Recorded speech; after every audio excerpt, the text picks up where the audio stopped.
A video camera is a powerful tool.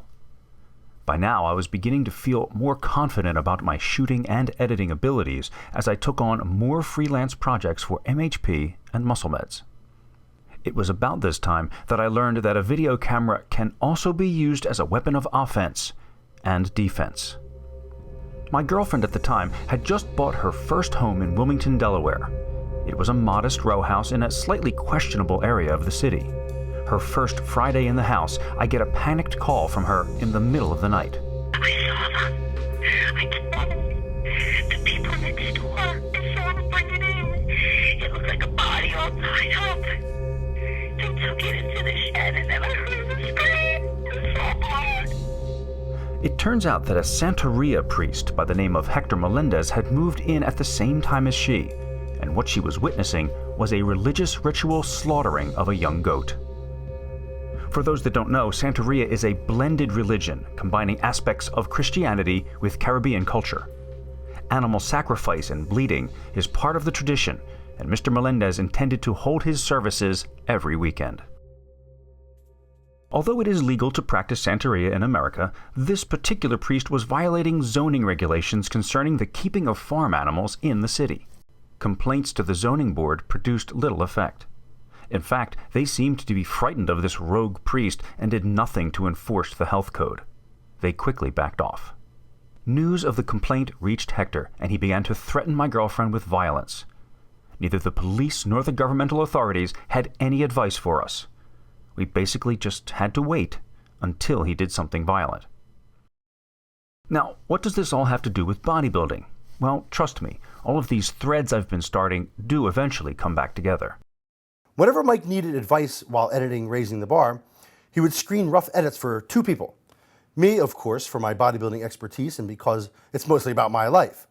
And the other was his best friend, Joe Durney, who was not a bodybuilding fan and would give us an objective outsider's view of the story. Joe and Mike met in 5th grade at St. Barnabas Catholic School in Southwest Philadelphia. Part of a small circle of nerdy outcasts who were often bullied, they became fast friends for life. Through their teens and into their 20s, they played in rock bands, discussed their love lives, or lack thereof, and now, as adults, still psychoanalyzed each other and often turned to each other for help. It was Joe's idea for Mike to use his camera and his developing documentary skills to help defend his girlfriend and make a better case to the authorities. But this Santeria problem was going to be a tough one. If we put too much pressure on Hector, he might hurt Mike's girlfriend, who was already in a constant state of panic. If we did nothing, the bullies win again. As usual, Joe had some words of wisdom and of caution. This is a big issue. To me, this is about our society and how we cope with cultural diversity and how we cope with religion. And there are some really great themes in there that, again, I've said this to you before and I'll say it again, you are probably uniquely suited to telling this story. You know me, I'm a curious guy. I want to know what happened. I want to know how something like this could happen. And I also want to know what we did wrong. And I'm going to give them an opportunity to tell us what we did wrong. The point of this film was something much larger than the personal injury to you. And that's why I was excited about it for you in a sense, because you're in the center of this story that has a lot of meaning and a lot of potential to examine what our society is like today now in the 21st century. Spurred on by Joe's encouragement, Mike became obsessive about the task, maybe a little too obsessive. The project seemed to be cathartic for him in some way he couldn't yet identify. They set up a camera to survey the backyard. He was often up all night editing and during the day making dozens of phone calls to government authorities in order to arrange interviews. Most of the time he was given the runaround or just plain ignored. Something more drastic and confrontational would have to happen. The only thing I'd say to you is, you've got to look at some of the early documentaries of people like Michael Moore. He basically had to do things like just march into people's offices with a camera and say, hey, I'm here, will you answer these questions, and let these guys walk off camera. Do you think that my zealousness in pursuing this might have a lot to do with growing up in Southwest Philly and being set upon by the bullies? Absolutely, but I think that's a good place to be coming from, not a negative. I don't think it's toxic. No, what it is for me is that too many times when I was younger, I avoided or walked away from a confrontation that I should have settled one way or another. And this certainly is one of the worst that I've ever experienced. And it is very similar to experiences I've had growing up in Southwest Philly. And this time I'm not going to walk away. We all judge things from our own perspective, from our own upbringing. And the thing you have to be careful about is imposing your values and your thoughts on somebody who maybe did not have the same kind of upbringing. And that's where the cultural diversity thing gets interesting.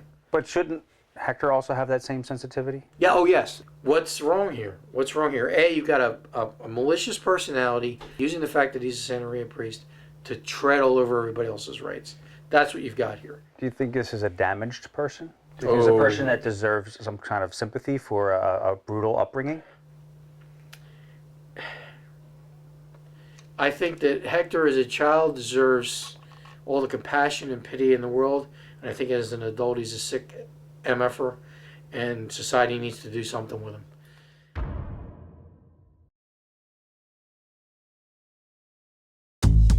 It was about this time that I got a phone call that would change my life. The previous year, in 2008, Gerard Dente, with a prophetic stroke of a pen, signed a relatively unknown Kai Greene to an exclusive contract. Kai would be the face of Gerard's newest supplement company, Muscle Meds, aimed at only the most hardcore bodybuilders, and he would get to be the subject of my next documentary.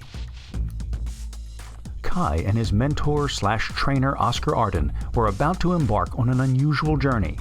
7 weeks prior to the 2009 Mr. Olympia, they were going to sequester themselves in a tiny hotel room off the Vegas Strip and concentrate solely on winning bodybuilding's biggest contest. It was an idea borrowed from boxers who would often go away into the mountains to a private training camp to prepare for a bout, free from the distractions of family and other obligations. I wanted to be a top professional bodybuilder. And at that time, I was willing to do anything to get there. And if being in this place meant that it was going to help me in some way ultimately get there, to that place of being the top bodybuilder, then I'd have been there all day, every day, and never once complained.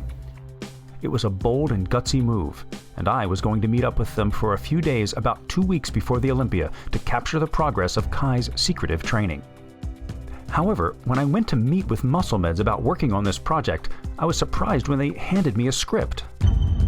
I mean, my best work with Raising the Bar was in capturing the things that were spontaneous and unscripted. Life provided the story. In my opinion, all I did was capture what happened naturally and put it together. I wanted to do the same with Kai and Oscar.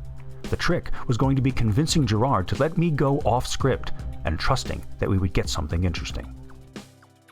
The opening of the script was eventually adapted for the intro of Overkill.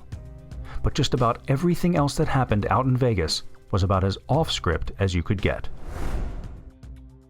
When I got to Las Vegas, I found that Kai was not prepared for the level of invasiveness that my method of documentary entailed. His training was not going as smoothly as he'd hoped. He was having physical and mental difficulties, and the last thing he wanted was to have a camera shoved in his face. In Overkill, I hinted at the reluctance of Kai and Oscar to let me truly embed myself with them in Las Vegas, but the truth of what was happening behind the scenes was actually much more severe. I like the way you had done the work for your brother, the way you're commentating, your narration, your perspective, and I wanted that. I wanted that aspect. I wanted that realism. I wanted that unfiltered truth to come out. There was a long time as a young person, I thought about being a top bodybuilder. You think you know what you're asking for, and truth is you don't. And you don't even begin to realize that until you start to get closer to that, and opportunities that would have never presented themselves 15 years ago, present themselves now. And a lot of times the opportunities that present themselves in theory are wonderful, but in actual practice are incredibly distracting. It felt a little intrusive in the beginning. It felt a little bit too personal in the beginning. Maybe it's good to watch someone else go through it, but it's good to see somebody else cry. You don't want to, see yourself cry. Though when you don't have the camera on you and you aspire to be that guy with the cameras on you, you're unaware of the painful, embarrassing realities that comes along with the camera there. And the painful realities are that the camera doesn't blink. And the camera doesn't try to give you anything. The camera just quietly observes. It never changes its expression. It never tells you, hey, you're doing something good, or hey, give me more of that. Camera doesn't do that. Hey, you know what, Kai, that's your good side. Camera doesn't do that. Camera, when you see the material, you see all the things that bring to you shame and disappointment. The camera will highlight the scar on the side of your face. It'll highlight the other scar on the other side of your face. It'll highlight, there's another scar on the back of his head. The pain that you otherwise believe that you have somewhat, come to terms with and are able to hide masterfully behind a smile, or behind, knowing when to tilt your head, or when the camera comes and it doesn't blink and it's always observing, it starts to reveal a certain kind of nakedness that you realize can be embarrassing. Back home in New Jersey, the company was insisting that I shoot shirtless workout footage in order to see how Greene's physique was coming along. Kai, never one to happily reveal himself before a show, was stalling, making my job extremely difficult. Oscar's attempts at appeasement were simply not working, though well-intentioned. Time was running out, and tensions were building to a crescendo. This wasn't the first time Mike had met this kind of reluctance. Seems like every project he did after raising the bar, he came up against some kind of resistance to his methods. I don't know what it is about me, but I liked being on camera, even during the worst moments of raising the bar, because I knew somehow that I would recover and triumph. And I knew that we were making this thing to say something about this crazy sport and about life in general that was bigger, than my little trials and tribulations. So I really felt bad for Mike as he was calling me night after night from Las Vegas to vent about his frustrations. I don't know. I'm trying to figure out the dynamic, but I can't spend enough time with them because they keep hiding away. I'm torn apart. I'm furious. I'm sad. I care about these guys. He's been doing this for 7 weeks like this. Well, I don't know if it's been like this the whole time, but they're hitting a wall right now. And of course, I'm here. And he hates the fact that I'm here. I feel so bad for them, and Oscar is watching this happen, and he's responsible for it, and yet he's got to keep pushing them. At the same time, I'm frustrated. I'm all these things at once. And I'm responsible to some people to get this material. They don't understand until it really happens what it means when I say, are you ready for me to shoot you at your lowest low? Because Oscar says it feels like somebody's shooting a picture of you on the toilet. It's too personal. Eventually, Kai acquiesced to some physique footage.